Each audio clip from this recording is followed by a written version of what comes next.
সেই হিসাবে আমার মনে হয় ওনার যদি 1000 বার ফাঁসি দেওয়া হয় তারপরও 10 বার বাকি থাকবে।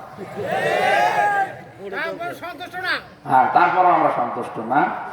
তারপরও মেয়ে যেহেতু আছে, আপনার সাথে তো বিয়ে জায়েজ নেই, আপনি রাখেন, অন্তত দূরে রাখবেন। আপনাদের তো চরিত্র ভালো না, দূরে রাখবেন, না যাই বুড়ো বয়সে আমার ছেলে মেয়ে হয়ে গেলে পরিচয় দেবো কি?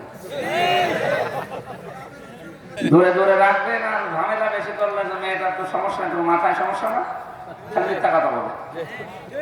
এই জন্য কথা যদি বেশি বলে তাহলে পাঠিয়ে দেবেন, আমরা আল্লাহর কাছে পাঠিয়ে দিই, একটু মুক্ত হবো আমরা একেবারে একেবারে একেবারে। আলহামদুলিল্লাহ, আল্লাহ একটা বিশাল জগদ্দল পাথর যে সরিয়ে দিয়েছে বুকের উপর থেকে, এইটাই শুকরিয়া। জীবনে আর কিচ্ছু না পায়, কোনো আফসোস নেই। একটা পাথর সরিয়ে গেছে। ফরিদপুরে কতবার এসে আমি ফিরে গেছি। কি আমি কি আপনার মেয়ের দিকে কোনোদিন তাকিয়েছি? আর আপনার যে মেয়ে ছাতা তাকানো যায়?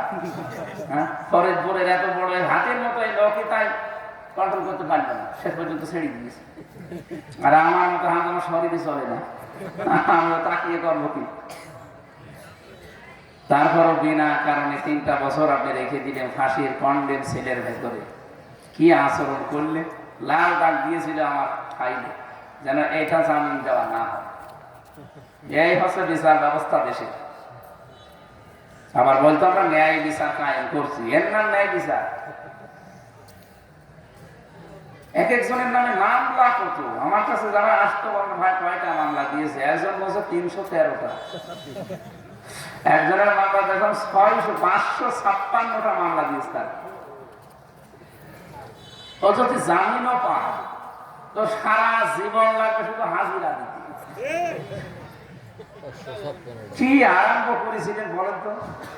আল্লাহ একেবারে এমন তোলা তুলেছে, সে ডেডসি বানিয়ে দিয়েছে না সরকারে লোক নবী আলাইহিস সালামের জামানার মানুষদেরকে। এই লাওয়াতাপ করার কারণে আমার মনে হয় আল্লাহ এদেরকে এইরকম এত উপরে তুলেছে, একবারেই শেষ। যারা যারা অবিচার করেছিল প্রত্যেককে আল্লাহ ধরছে। এখনো অনেক জালেম আছে, তাদেরকেও ধরা দরকার। যারা এই ছাত্র জনতার পক্ষে গুলি চালিয়েছে, অনেক প্রশাসনে এরকম ভণ্ডামি আছে, এদেরকে ধরা দরকার। এদেরকে ওইভাবে বুকে গুলি লাগিয়ে ঠেকিয়ে মারা দরকার। দেখ কেমন লাগে। আমরা আদালতে আমার মামুনুল হককে যখন হাতে বেড়ি দিয়ে মাজায় দড়ি দিয়ে তুলতো, কানটা বেড়ি দিয়ে, তখন ওই জালেমরা দেখুন টিপ্পনি কাটতো। এখন কেমন লাগে? এখন আপনাদের চলছে, এখন আমরা বলি যে দেখ কেমন লাগে। এই যে কালামানিক সম্মান ওর বিসি উড়ে গেছে, ঠিক হয়েছে, ওর বিসি উড়ে গেছে, ওর বউ ঠেকবে। কয়দিন পর শুনবেন ওর বউ আল্লাহ রাস্তায় চলে গেছে। বেশি থাকছে তাই বউ চলে যাচ্ছে, আর তো বেশি নেই। কত মানুষের জীবন নষ্ট করেছে চেয়ারে বসে শয়তান।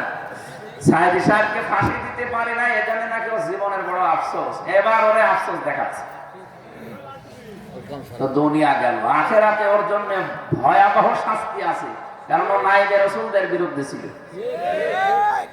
যারা আমরা যারা আজকে এই ময়দানে এসেছি একটা ফাঁকা বুক নিয়ে, অন্তত হালকা হালকা লাগছে যে আল্লাহ আমাদেরকে কোরআনে কারিমের যে আয়াত পড়েছি আমরা ওই আয়াতের তাফসীর করব ইনশাআল্লাহ। যিনি আমাদেরকে নিয়ে আসলেন রাতের বেলা, বলেন আলহামদুলিল্লাহ।